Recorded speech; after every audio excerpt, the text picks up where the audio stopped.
नमस्कार, मैं हूं प्रवीण दुबे। बीजेपी के शीर्ष नेतृत्व ने पिछले दिनों अचानक कई बड़े बड़े नामों को जो अब तक टिकट बांटने और काटने की हैसियत में थे, उन्हें चुनाव मैदान में उतार दिया। इस पर विस्तार से चर्चा हम तभी कर चुके हैं जब ये टिकट अनाउंस हुए थे।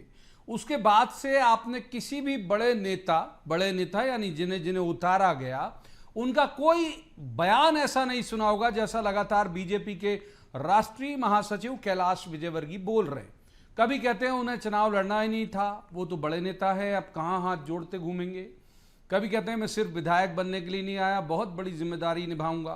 कभी कहते हैं कि मैं भले भोपाल में रहूंगा लेकिन एक नंबर वालों के काम चुटकियों में कराऊंगा, क्योंकि किसी अधिकारी की हैसियत नहीं कि उनके काम को मना कर दे। कभी कहते हैं कि जो बीजेपी को वोट ना दे वो पाकिस्तानी। कभी कहते हैं बूथ को कांग्रेस विहीन बनाओ और 51,000 रुपये ले लो। उफ, थक गया मैं तो उनके बयान सुनाते सुनाते, मगर आप थकना मत, क्योंकि आते जाएंगे उनके ऐसे बयान। कैलाश जी अपनी इसी साफ गोई के कारण पहचाने जाते हैं। शोले का ठाकुर वाला बयान भी उनका याद होगा आपको। लड़कियों को पहनावे के आधार पर देवी के बजाय शूर्पणखा वाला भी याद होगा। बहरहाल आज बात करेंगे इसी मसले की कि उनके मन में क्या है। क्या वे वैसे ही सहज बिंदास कैलाश जी हैं जिन्हें पार्टी जहां झोंक देती थी जुट जाते थे, या उन्हें पार्टी ने टिकट देकर उलझा दिया जिसकी पीड़ा उन्हें है, या फिर अतिशय आत्मविश्वास के शिकार हैं कि जीते तो मुख्यमंत्री वही बनेंगे। यदि पार्टी ने ऐसा सोचा भी होता तो उन्हें चुनाव लड़ाने की जरूरत क्या थी। पार्टी तो हारे हुए विधायक को भी सीएम बनाने की दिलेरी दिखा देती है। उत्तराखंड के मुख्यमंत्री याद होंगे आपको।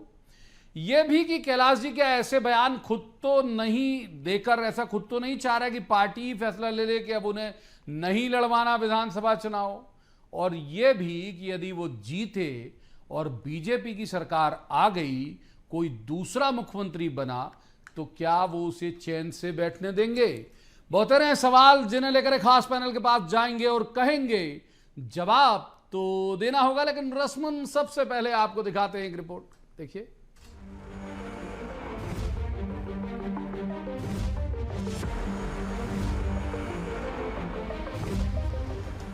आज ज्यादा कुछ कहना नहीं है, सिर्फ आपको बीजेपी के राष्ट्रीय महासचिव और इंदौर 1 से विधायक पद के दावेदार कैलाश विजयवर्गीय के बारे में कुछ दिखाना है और सुनाना है। सुनिए। मैंने घोषणा की है, जिस पोलिंग बूथ पे एक भी वोट कांग्रेस को नहीं मिलेगा, उस बूथ के अध्यक्ष को 51,000 रुपए दूंगा। मैं 51,000। मैं खाली विधायक बनने नहीं आया हूँ, मेरे को और भी कुछ बड़ी जवाबदारी मिलेगी पार्टी की ओर से, और जब बड़ी जवाबदारी मिलेगी तो बड़ा काम भी करूंगा कि नहीं करूंगा। अभी तक तो इस मध्य प्रदेश में अधिकारी में पैदा नहीं हुआ है तो मैं फोन करूं और काम नहीं करे। तो सुन लिया आपने, इसे कहें क्या, हड़बड़ी, रफ्तार, अतिशय आत्मविश्वास, योजना, सेल्फ गोल, रणनीति या हिट विकेट होने की चाह, जैसे चाहे परिभाषित करें, लेकिन बीजेपी इसे क्या मान रही है ये सुनिए। इसमें क्या बुरा क्या गलत क्या कैलाश विजयवर्गीय बहुत बड़े नेता हैं, इस पर देश में मंत्री रहे, रूलिंग पार्टी के केंद्रीय महासचिव हैं, और वो अगर किसी अधिकारी को फोन लगा रहे हैं और काम हो रहा है वो कह रहे हैं तो इसमें क्या गलत है। और वो अगर ये कह रहे हैं कि मैं तो पार्टी का काम करने आया था, विधायक बनने नहीं, तो इसके लिए तो उनकी प्रशंसा की जानी चाहिए। इसमें कोई दो राय नहीं कि इंदौर 1 चुनौतीपूर्ण तो है कैलाश जी के लिए। संभव है कि वे अपने कार्यकर्ता को चार्ज कर रहे हों कि मुझे जिताओगे तो मुख्यमंत्री मिल सकता है इस सीट से। कांग्रेस उनके इस भरोसे पर न केवल सवाल कर रही है बल्कि तंज भी कर रही है। देखिए, माननीय कैलाश विजयवर्गीय जी बंगाल में गए और जहाँ जहाँ इनकी ड्यूटी लगी थी वहाँ के सारे पोलिंग बूथों को हरा कर आ गए। अब ये मध्य प्रदेश की बात करें तो अपने बल्लेबाज लड़के को टिकट न मिलने से वैसे ही वो द्रवित हैं, दुखी दिखाई दे रहे हैं। भारतीय जनता पार्टी तो हार रही, मामा तो गयो। अब मामा गयो के बाद अगर जो विधायक कैसे बनेंगे, जनता इनको पसंद नहीं कर रही। ये खुद भी मना कर रहे हैं कि मुझे मेरी मर्जी के खिलाफ टिकट दे दिया। रोजाना तरह तरह के बयान दिए जाना ये बात सिद्ध करता है कि माननीय कैलाश विजयवर्गीय भी हार अपनी स्वीकार कर चुके हैं। गौर करने वाली बात यह है कि जितने भी बड़े नेताओं को बीजेपी ने एक तरह से बलात् विधायक का टिकट देकर मैदान में उतारा है, उन सभी के बयान, कोई दावे, आना ही बंद हो गए, सिवाय कैलाश विजयवर्गीय के। दो बातें इसके पीछे हो सकती हैं। या तो वो खुद चाह रहे हैं कि पार्टी ने भले ही बल्ला लेकर मैदान में उतारा, लेकिन खेलना ना खेलना तो उनकी मर्जी पर है, क्यों ना खुद हिट विकेट हो जाएं। Bureau report, BSTV। तो रस्मन, सबसे पहले उन मेहमानों का मैं आपसे तारुफ करा दूं जिनके साथ हम इस चर्चा को आगे बढ़ाएंगे। हमारे साथ हैं भूपेन गुप्ता, प्रदेश उपाध्यक्ष हैं, कांग्रेस के विद्वान प्रवक्ता भी हैं। बहुत स्वागत है भूपेन जी का। दूसरे मेहमान हैं मिलन भार्गव, युवा ऊर्जवान प्रवक्ता हैं बीजेपी के। मिलन जी का भी बहुत स्वागत। तीसरे मेहमान हैं दिनेश निगम त्यागी, वरिष्ठ पत्रकार हैं, अच्छे राजनीतिक विश्लेषक हैं। त्यागी जी का भी स्वागत करता हूं। शुरुआत कर लेते हैं मिलन जी से। मिलन जी, हमने बहुत सारे सवाल उसमें उठाए, मैं चाहता हूं कि आप ही उसका तर्जुमा कर दो कि क्या है अतिशय आत्मविश्वास है, ये तंज है, ये रणनीति है क्या कैलाश जी के लगातार आते बयानों के पीछे? क्या समझ पा रही पार्टी? देखिए, भारतीय जनता पार्टी कार्यकर्ता से लेकर नेता बनने तक का जो सफर तय किया जाता है वो बहुत ही प्रशिक्षण और जिस कार्यशैली का आधार करता है वही तपे और तपन से निकले हुए कार्यकर्ता से आज नेतृत्व करने वाले हमारे नेता राष्ट्रीय महासचिव की भूमिका में, और पार्टी ने उनको अन्य अन्य भूमिकाएं दी। अब पार्टी उनको चुनाव लड़ा रही है। देखिए, कैलाश जी इंदौर में सर्वमान्य नेता है, बड़े नेता कहना चाहते हैं। वो विपक्ष भी मानता है और विपक्ष के बयान भी आप देखिएगा, ये विपक्ष के बयान की भोपाल में बैठ के बातें करते हैं। आप इंदौर के नेताओं से बात करेंगे तो सब उनके आगे शर्माएंगे। लेकिन जिस प्रकार की जनता से कनेक्ट बनाने की और कार्यकर्ताओं के बीच काम करने की उनकी शैली है, वो चर्चा का विषय हमेशा रहती है। उनकी अपनी एक पद्धति है जिस पद्धति से बातचीत भी करते हैं, जनता के बीच कनेक्ट भी बनाते हैं, एक परिवारवाद काम वो कर रहे हैं। तो मुझे लगता है कि कांग्रेस पार्टी की हार अब स्वीकार कर चुकी है। जब से कैलाश जी की घोषणा हुई है तो वहां के जो क्षेत्रीय विधायक जो कांग्रेस के प्रतिनिधि हैं संजय शुक्ला जी, वो खुद परेशान है। कांग्रेस के तमाम नेता परेशान है, क्योंकि भारतीय जनता पार्टी में तो जो बड़े नेता कहे जाते हैं वो सब चुनावी मैदान में, और वही कांग्रेस पार्टी आप देखिए, चाहे अरुण यादव जी ने चुनाव लड़ने से मना कर दिए, सुरेश पचौरी चुनाव लड़ने से मना कर दिए, दिग्विजय सिंह जी चुनाव लड़ना नहीं चाहते क्योंकि पहले ही हार चुके हैं। तो इनके चुनाव से भाग रहे हैं, हमारे नेता चुनाव लड़ रहे हैं। तो जनता के बीच जिनको आशीर्वाद मिल रहा है, तो जन आशीर्वाद यात्रा में आशीर्वाद मिल रहा है। ठीक है, पर्याप्त वक्त दिया। मैं मिलन जी दूसरे मेहमान को दिखाई दे रहा है। ठीक है, भूपेन जी को इनका लेता हूँ। भूपेन जी, ये मिलन जी का भी मानना है कि भाई ये उनकी पद्धति है। उन्होंने कहा कि जो चर्चा का विषय हमेशा रहती है उनकी पद्धति कैलाश जी की। आप कैसे देखते हैं उनके तमाम आ रहे बयानों को? कमाल की पद्धति है। ऐसी पद्धति तो जो है मतलब जो है इसको किस श्रेणी में लें? इसमें तुगलकों की श्रेणी में लें कि बावलों की श्रेणी में लें, कोई कौन सी श्रेणी में लें? अभी ये इनकी पद्धति समझ में नहीं आई। सवाल जो है सबसे बड़ा ये है, पूरे देश को इन्होंने धोखा दिया डबल इंजन की सरकारें बना के। जब डबल इंजन फेल हो गया तो सरकारें गिराने उठाने का काम करने लगी। इनकी दुकान जो है सब जगह जब बंद हो गई तो अब जो है ये किसको ले आए बाजार में? इनडायरेक्टली जो है वो कह रहे हैं कि हम मुख्यमंत्री बनेंगे। एक सज्जन चंबल में कह रहे हैं कि अब तो भाई साहब तो चीफ मिनिस्टर बनेंगे। एक सज्जन नरसिंहपुर में कह रहे हैं कि अब भाई साहब तो चीफ मिनिस्टर बनेंगे। 5-5 चीफ मिनिस्टर लिए घूम रही है पार्टी, और जो इनका चीफ मिनिस्टर का चेहरा है वो खुद ही कह रहा है कि भाई साहब मैं लड़ूं कि नहीं लड़ूं, भाई साहब मैं बहुत याद आऊंगा, मुझे कचरे पे ढेर पे फेंक रहे हैं मोदी साहब। ये जो समस्या है, ये भारतीय जनता पार्टी किस मुंह से, इन लोगों को शर्म भी इस बात की नहीं आती कि ये जो है झूठ को भी कितने तरह से जो है शक्कर चढ़ा के बोलते हैं। अब इतनी खुली उमा भारती क्या कह रही है? उमा भारती कह रही है कि साहब पहले तो कह रही थी मैं जिंदगी भर लड़ूंगी, अब कह रही है कि मेरा चुनाव क्या, मैं तो केदारनाथ बद्रीनाथ की यात्रा करूंगी। तो ये केदारनाथ जाने पे पूरी पार्टी तैयार है, और ये केदारनाथ की यात्रा पे ये पूरी पार्टी जाने वाली है। इसकी जनता के बीच में साख खत्म हो चुकी है। जनता को इन्होंने इतना लूटा है 50% कमीशन खोरी में कि जनता जो है त्राईमाम कर रही है, निजात मांग रही है, भगवान से प्रार्थना कर रही है कि प्रभु इन जो है इन कमीशन खोरों से हमारी रक्षा करें। ठीक तो वो रक्षा करने के लिए रक्षा कर रहे करेंगे प्रभु के नहीं। मैं तीसरे मेहमान को इनका लेता हूँ, दिनेश निगम त्यागी हमारे साथ हैं। दिनेश जी, आपने जो पुराने उनके पूरे बयान में तो 2 यहाँ कोट कर पाया, और भी आपको याद होंगे। शोले का ठाकुर बना दिया एक वक्त में, उन्होंने कहा था जब यही शिवराज जी सीएम थे तब इंदौर के मसले में। एक बार उन्होंने लड़कियों के लिए भी कहा कि भाई ये देवी की तरह दिखना चाहिए, सूर्पनखा की तरह चलती। मतलब कैलाश जी इस बात को लेके तो वैसे ही ख्याति प्राप्त है कि वो बोलते दम से हैं। अभी जो ये बयान आ रहे हैं इसे आप कैसे देखते हैं? ये दर्द है, ये पीड़ा है, या वो कोई मैसेज देना चाहते हैं ऊपर वालों को कि भाई मत लड़ाओ मुझे अब? जी प्रवीण जी, ये बात सही कह रहे हैं। कैलाश विजयवर्गीय जी अपने बयानों के कारण हमेशा चर्चा में रहे हैं, उनकी राजनीति ऐसी रही है और अपने बयानों के कारण भी लोगों को आकर्षित प्रभावित करते रहे हैं और विरोध का कारण भी बनते रहे हैं। मुझे लगता है इस बार भाजपा ने जो अलग अलग पॉकेट में बड़े लीडर मैदान में उतारे हैं, महाकौशल में राकेश सिंह को, उधर प्रहलाद पटेल जी को, उधर नरेंद्र सिंह तोमर जी को, इधर उदय प्रताप सिंह को, इधर कैलाश विजयवर्गीय, इनमें से कुछ बड़े नेता ऐसे हैं जो समझते हैं कि हम मुख्यमंत्री पद के दावेदार हो सकते हैं, मुख्यमंत्री बन सकते हैं। बने नहीं बने अलग विषय है। आप याद करिए पिछले चुनाव में कांग्रेस के अलग अलग लीडर अलग अलग क्षेत्रों में थे और कांग्रेस में कौन मुख्यमंत्री बनेगा यह तय नहीं था, तो बहुत सारी सीटें जो है कांग्रेस जीत के आ गई थी और सत्ता में आ गई थी। मुझे लगता है एंटी इनकम्बेंसी को रोकने के लिए ये भाजपा की रणनीति है कि अलग अलग जो बड़े नेता हैं, उनके राष्ट्रीय नेता हैं, उनको अलग अलग क्षेत्रों में लड़ाया जाए, एक माहौल बनाया जाए कि अगर ये जीतेंगे तो मुख्यमंत्री बनेंगे। नहीं, ये तो ठीक है। इनके जो बयान, जो कैलाश जी जो बोल रहे हैं, उस बयान का कैसे तर्जुमा कर पा रहे हो? जी, दूसरा जो है जो कैलाश जी के बयान है, कैलाश जी को ये कहने की जरूरत क्यों पड़ रही है कि मैं किसी अफसर को कहूंगा तो उसकी हिम्मत नहीं है कि मैं जो कहूँ ना करे। मैं जो है विधायक बन जाऊंगा तो अकेले विधायक बनने के लिए नहीं आया हूं, मैं तो मुझे किसी और बड़ी जवाबदारी मिलेगी। भोपाल में रहूं चाहे जहां रहूं, चुटकियों में काम कराऊंगा लोगों के। तो क्या इसका दूसरा मतलब ये है कि कैलाश जी के काम नहीं होते हैं क्या? कैलाश जी को कहना क्यों पड़ रहा है? पब्लिक को खुद महसूस करना चाहिए कि कैलाश विजयवर्गीय जैसा बड़ा नेता। महत्वपूर्ण बात आपने बोली। मिलन जी के पास यही बिल्कुल यही बात लेके जाते हैं। मिलन जी, क्यों कहना पड़ रहा है कैलाश जी को?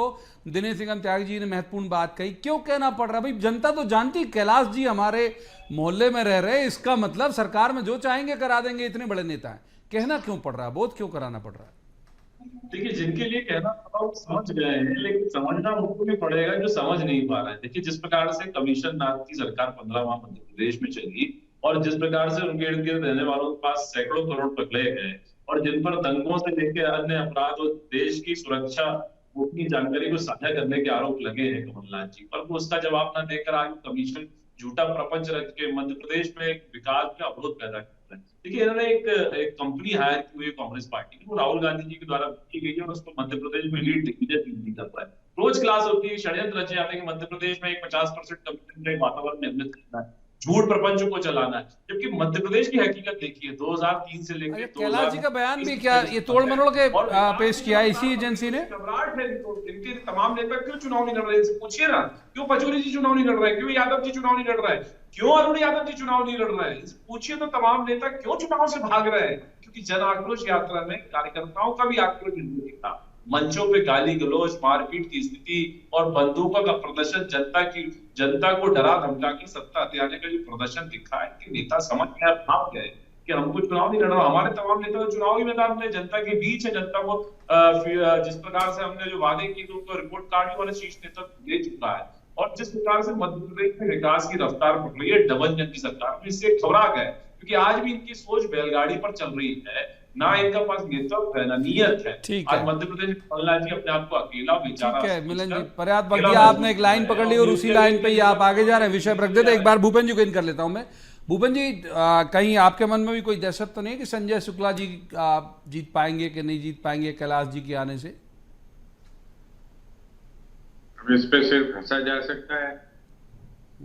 भारतीय जनता पार्टी में बिना स्कूल जाए बीए एमए करने का रिवाज है, ये तो पूरा देश जानता है कि जो है बिना स्कूल गए भी लोग बीए हो जाते हैं और एमए के बाद बीए हो जाते हैं।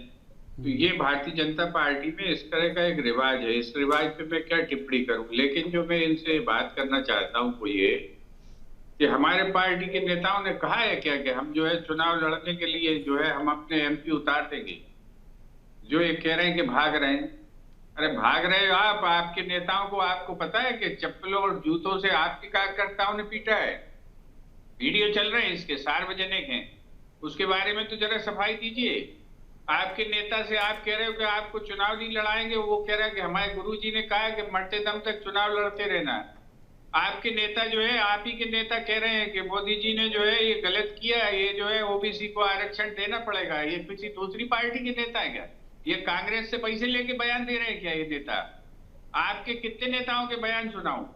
आपकी जो है पूरा आपका शिराजा सड़क पर बिखर गया है। आप 2-2 इंजन की सरकार लगा रहे हैं और उसके बाद पटरी से उतर रहे हो आप। आपने 5 मुख्यमंत्री और लगा दिए, उनके पीछे 5 इंजन और लगा दिए हैं, तो अब तो 7 इंजनों की सरकार है और गुलाटियां खा रही है।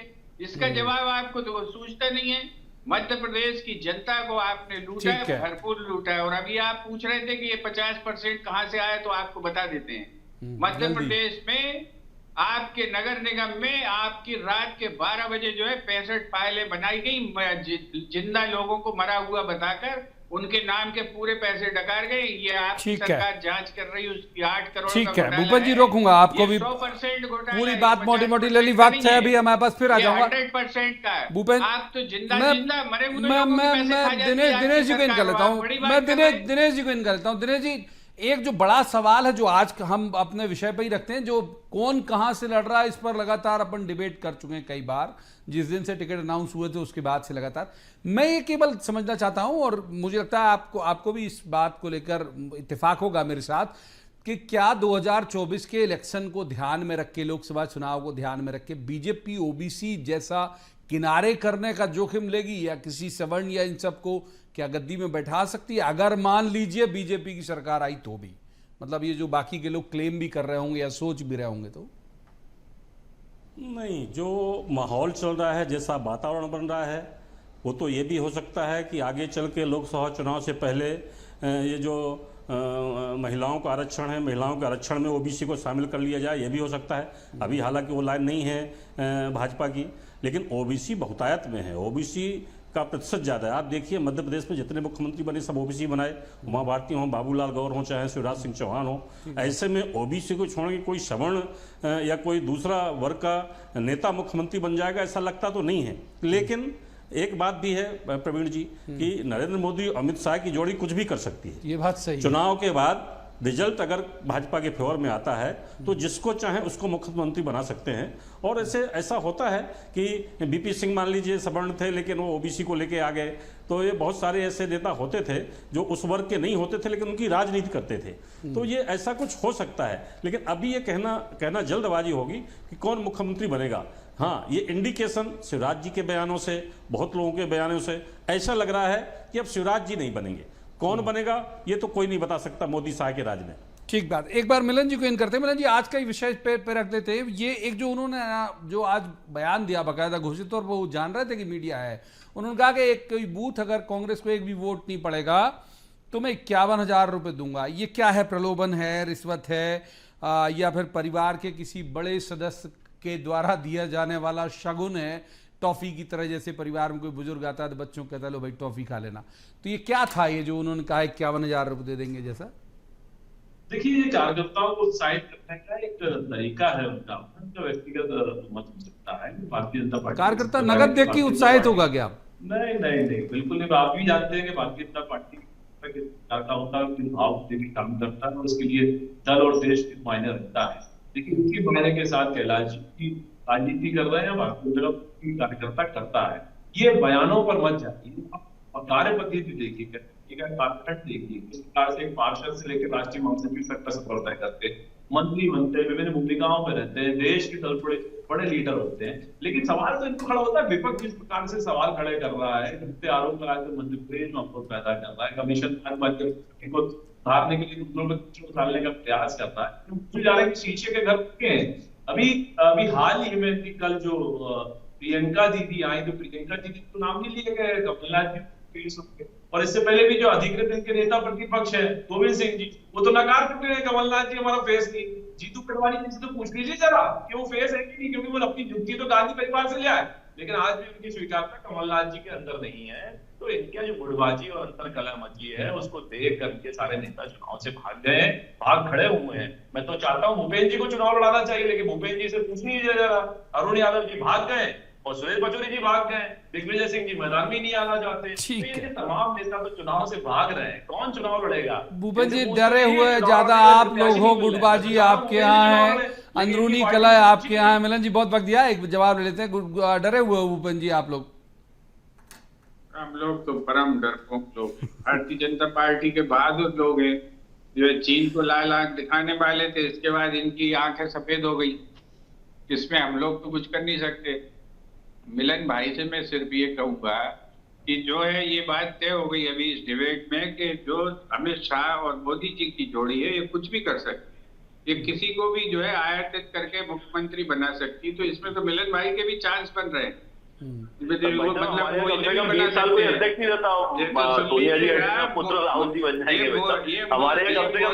लेते हैं मिलन जी, सुन लेते हैं। आपकी बारी में अब नहीं बोल रहे थे भूपेंद्र जी, सुन लेते हैं। बोलिए। मिलन भाई को मैं अभी से एडवांस में बधाई दे देता हूँ कि भैया हो सकता है उनकी नजर पड़ जाए साहब आलम की, तो जो है हमारे मिलन का भी काम लग जाए, मेरे 2-4 काम इनसे करवा लूंगा। तो जो है ये काम लग जाए, वैसे ये शब्द चयन आपका ठीक है, काम लगाना तो अलग तरह का जुमला है। खैर बहरहाल बात पूरी करिए। जिस पार्टी में ये तय नहीं है कि मतलब मुमकिन क्या होगा, मोदी है तो मुमकिन है, हर चीज मुमकिन है। मैं इनकी पार्टी में ये जो है श्रीमान मैं है, इसके अलावा है क्या? आप देखें, आप चांद पे हो गए और जो है मंगल पे हो गए, हो सकता है सूरज पे भी वही जाएंगे। ऐसी कौन सी चीजें जो उन्होंने नहीं की? रेल उन्होंने बनाई, प्लेन उन्होंने बनाए, उन्होंने वैक्सीन बनाई, उन्होंने सब वैज्ञानिकों को बाहर करके, अगर मोदी जी उसमें फार्मूला नहीं डालते तो वैक्सीन ही नहीं बनती। ये जो हिंदुस्तान नया किस्म का हिंदुस्तान है, अगर मान लीजिए 20 साल पहले कहीं पर हमारा प्रधानमंत्री गया था और 20 साल बाद मोदी जी गए हैं, तो वो जो है नारा क्या देती है बीजेपी? 19 साल में पहली बार, क्योंकि 20 बोलेंगे तो दूसरे प्रधानमंत्री का नाम आ जाएगा। जो लोग इतनी मतलब जो है अनिश्चितता से भरे हुए हैं और इतनी हीन भावना से भरे हुए हैं, वो लोग क्या करेंगे? हर चीज ये 1 साल घटा के दिनेश जी को इनका लेता हूँ सर। ये जो है ये पार्टी की आपकी पोल खुल चुकी है, दिनेश जी को इन कर लेते हैं। चलिए, ये एक कह रहे डरे हुए, एक कह रहे पोल खुल गई। दिनेश जी को इन कर लेते हैं सर। दिनेश जी, एक जो महत्वपूर्ण बात है, आप भी नोटिस ले रहे होगे और अगर मैं गलत हूं तो टोकिएगा जरूर। जब से टिकट अनाउंस हुआ है, जितने बड़े नेताओं का हुआ, कैलाश जी के अलावा कोई नहीं बोल रहा है, किसी मसले पे कोई क्लेम नहीं कर रहा। उसके पहले तोमर साहब के दावे आते थे पार्टी के चुनाव प्रबंध समिति के अध्यक्ष के तौर पर, वो साइलेंटली लगे हुए हैं। प्रहलाद पटेल साइलेंटली लगे हुए हैं, राकेश सिंह लगे हुए हैं साइलेंट तरीके से, फग्गन सिंह कुलस्ते लगे हुए हैं। ये क्या वजह लगती है आपको इनके अचानक उस तरह से मौन हो जाने की? बिल्कुल आप सही कह रहे हैं। दरअसल क्या है, एक तो कैलाश विजयवर्गीय जिस स्टाइल के नेता हैं, वहाँ जो कांग्रेस के विधायक है जहाँ से उनको टिकट दिया गया है संजय शुक्ला भी उसे भंडारे, धर्म, शोभा यात्रा, अयोध्या घुमाना, अभी भी एक कथा कराई थी उन्होंने बीच में कुछ दिन पहले। और संजय शुक्ला के बारे में ये माना जा रहा था कि संजय शुक्ला चुनाव हारेगा नहीं। कैलाश विजयवर्गीय जी मजबूत नेता हैं, लेकिन वो अभी जहां से जीतते रहे, पहले लड़ते रहे, उनकी परंपरागत सीट थी जहां अच्छे वोटों से जीतते थे। इस बार उनको नई जगह संजय शुक्ला के खिलाफ लड़ाया गया है। तो मुझे लगता है कहीं ना कहीं एक तो ये हो गया कि उनके बेटे का टिकट खतरे में पड़ गया, मिलने नहीं है समझ लीजिए। तो और दूसरा जो है संजय शुक्ला के खिलाफ चुनाव लड़ा दिया। तो वो व्यक्त भले न करें, लेकिन उनके जो बयान हैं, उन बयानों को आप इसी संदर्भ में देखिए कि वो सीट कमजोर नहीं है कांग्रेस की दृष्टि से, कांग्रेस के लिए, संजय शुक्ला के लिए, और कैलाश विजयवर्गीय जी को वहां कड़ा मुकाबला करना पड़ेगा। इसीलिए जो बूथ में लोग, आप ये बताइए कहीं संभव है क्या कि किसी बूथ में कांग्रेस का एक भी वोट ना पड़े? एक भी वोट नहीं पड़ेगा तब 51,000 देंगे, लेकिन वोट तो पड़ेंगे तो 51,000 किसी को मिलेंगे नहीं। तो ये तो एक तरह से लुभाने और रिझाने का तरीका है। निश्चित तौर पर कार्यकर्ताओं में उत्साह बढ़ने का नतीजा है। कैलाश विजयवर्गीय जैसा नेता चुनाव हार सकता है ये भी नहीं कह सकते, लेकिन मुकाबला कठिन और टक्कर का होगा। मुझे लगता है सब बातें इसी कारण आ रही हैं। एक बार मिलन जी को इन करते हैं। मिलन जी, थोड़ा सा विषयांतर अब हम खुद से कर लेते हैं इस पूरे मसले को लेके कि अब जो ये जो बड़े नेता जिनके पास रणनीति बनाने की जिम्मेदारी थी, जिनके पास सारा चुनाव कैसे ड्राइव होगा ये सब तय करने की जिम्मेदारी थी, अब एक एक कॉन्स्टिट्यूंसी में बट गए, वो वहीं इंगेज हैं। जैसे मैं कह भी रहा हूँ कि बिल्कुल भी हम बयान ऐसे नहीं देख पा रहे हैं बाकी के नेताओं की, तो ऐसे तो नहीं कि आपकी रणनीति में फर्क पड़ जाए इससे? ये हमारे यहाँ नेता भी हैं और रणनीति भी है और नियत भी है, साफ है। और हमारे पास जो आधार जो हमारा है वो विकास का मॉडल है, जो हमने 2003 से लेकर 2023 तक दिया और 2014 से लेकर 2023 में हम खड़े हैं केंद्र सरकार का। ये डबल इंजन की सरकार है जिसने मध्य प्रदेश की विकास को 4 गुना बढ़ाया, और कृषि के क्षेत्र में जिस प्रकार से मध्य प्रदेश बढ़ा है, और इंदौर शहर की जिस बात कर रहे हैं कैलाश जी, इंदौर शहर जो विकसित हुआ और इंदौर शहर की जो छवि है वो जिस प्रकार से देश में भर कर आई है, वो मध्य प्रदेश की जो छवि है वो भर कर आई है। निश्चित रूप से हमारी बुनियाद है। इस बुनियाद को लेकर तमाम नेता की रणनीति एक ही है कि विकास के मॉडल को लेकर आगे जाना है और जनता का आशीर्वाद पुनः लेकर इस विकास के मॉडल को और आगे पहुंचाकर मध्य प्रदेश में जो आधारभूत और जरूरतें हैं उनको कैसे पूरा किया जाए, इसकी निरंतर विचार विमर्श चलता है, चिंतन चलता है। एक ही मत पर रहकर हमारे देखिए कार्यकर्ता की भूमिका क्या तय होगी, हमारे संगठन तय करता। हमारे कोई 20 साल कोई अध्यक्ष लगातार नहीं रहता, फिर उससे हटेगा, थोड़े समय के लिए बेटा बन जाता है मौज मस्ती करने के लिए, फिर माता जी वापस आ जाती है और फिर उनसे नहीं चलेगा तो बहन जी आ जाएंगी।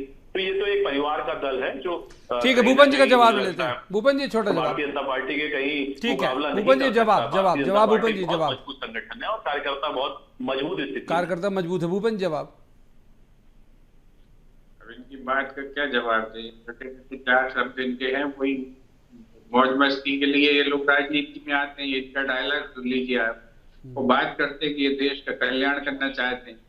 आखिरी जो कैबिनेट होती है उसमें इन्हें जनता का ध्यान आता है। उसके पहले आप ये बताइए कि आपने आज जो सिलेंडर की कीमत घटाई है, 2014 से आप लूट रहे थे जनता को, आज कीमत क्यों घटाई है? क्योंकि चुनाव सामने है। आपने जो है लूटा है 10 साल, और 10 साल लूटने के बाद आज जो है बड़े महादानी बन रहे हो आपके। हमने साहब 200 रुपए घटा दिए सिलेंडर पर। 10 साल ठीक है सर, वक्त अब माफ कीजिए, इससे रोकना पड़ेगा भूपन जी को। वक्त इजाजत ही नहीं देता इससे आगे जाने का। बहुत बहुत शुक्रिया आप तीनों मेहमानों का इस चर्चा में शामिल होने के लिए। लेकिन ये बात सही है जिससे हमने बात की शुरुआत की थी कि एक अलग अंदाज है कैलाश जी का, और वो चाहे कितने भी सीनियर हो जाए, ये बात जरूर स्पष्ट हो गई कि वो अंदाज नहीं बदलेंगे अपने खेलने का। इसका उन्हें फायदा होगा या नुकसान, ये तो तब पता चलेगा, हम नतीजे आ रहे होंगे चुनाव के। आज की इस चर्चा में इतना ही। कल किसी खास मसले पर खास पैनल के साथ बैठकर कहेंगे जवाब तो देना होगा। आप देखते रहिए BSTV।